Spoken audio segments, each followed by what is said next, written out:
Hi welcome back to vibe with Viji. இன்றைக்கி நான் ஒரு ஸ்பெஷலான கோயிலுக்கு தான் உங்களை கூட்டிகிட்டு போகிறேன். இந்த கோவில் பெங்களூர் மெஜஸ்டிக்கில் இருக்குது. இந்த கோயிலோட பேர் ஸ்ரீ லக்ஷ்மி ஹயக்ரீவர் சந்நிதி.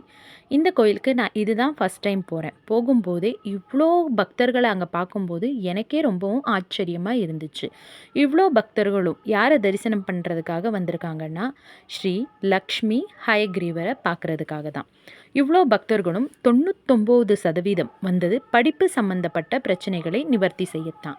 இவர் பெருமாளோட ஒரு அவதாரமாக கருதப்படுகிறது. பிரம்மர் படைக்கும் தொழில் செய்து கொண்டிருக்கும் போது அவரோட வேத புத்தகங்களை 2 குதிரை முகம் கொண்ட அசுரர்கள் திருடிக்கிட்டு போயிடுறாங்க. அவங்க கிட்ட ஸ்ரீ லக்ஷ்மி தாயாரோட வரமும் இருந்ததுனால அவங்க இந்த படைக்கும் தொழிலை தாங்களே செய்யணும்னு நினச்சாங்க.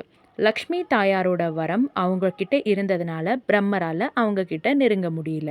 அவர் பெருமாளிடம் முறை சென்றார். பெருமாளும் அவங்கள பற்றி தெரிஞ்சுக்கிட்டு அவங்கள போலவே குதிரை முகம் கொண்டு அவர் எடுத்த அவதாரம்தான் ஸ்ரீ ஹயக்ரீவர்.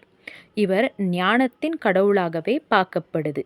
இவர் ஞானம் சம்பந்தப்பட்ட எப்பேற்பட்ட பிரச்சனைகளும் சரஸ்வதி தாயாருக்கு ஏற்படும் சந்தேகங்களையும் கூட தீர்த்து வைக்கிறாரு. நம்ம குழந்தைகளுக்கு நிறைய படிப்பு சம்மந்தப்பட்ட பிரச்சனைகள் இருக்குது. நல்லா படிக்காமல் இருக்கிறதோ இல்லைன்னா ஞாபகம் வச்சுக்காமல் இருக்கிறதோ, நல்லா படித்து பரீட்சையில் எழுதும்போது வரக்கூடிய பிரச்சனைகளுக்கும் இவரிடம் தீர்வுண்டு. இந்த கோவிலில் புத்தகம், பேனா, பென்சிலை வச்சு வழிபடலாம். அது மட்டும் இல்லைங்க, இங்கே முக்கியமான எக்ஸாம்ஸோட ஹால் டிக்கெட்டை வச்சு கூட கடவுளை வழிபடுற நிறைய பக்தர்களை நான் இங்கே பார்த்தேன். இந்த கோவிலோட மூலப்பிரசாதமாக தேன் தரப்படுது. இது குழந்தைகளுக்கு தினமும் கொடுக்கறதும் இங்கே வழக்கமாக இருக்குது.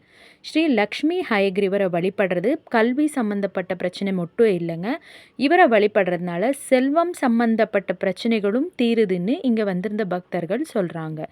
ஏன்னா இவரோட மடியில் தாயார் லக்ஷ்மி இருக்கிறதுனால இவங்களை சேர்ந்து வழிபடும் போது நம்மளுக்கு முழு பலனும் கிடைக்குது. இவரோட கோவில் எங்கேயோ சில இடங்களில் தான் இருக்குது. நீங்கள் கோயிலை பற்றி ஏற்கனவே தெரிஞ்சிருக்குன்னா இந்த வீடியோக்கு லைக் பண்ணுங்கள், கமெண்ட் பண்ணுங்கள். தேங்க்யூ.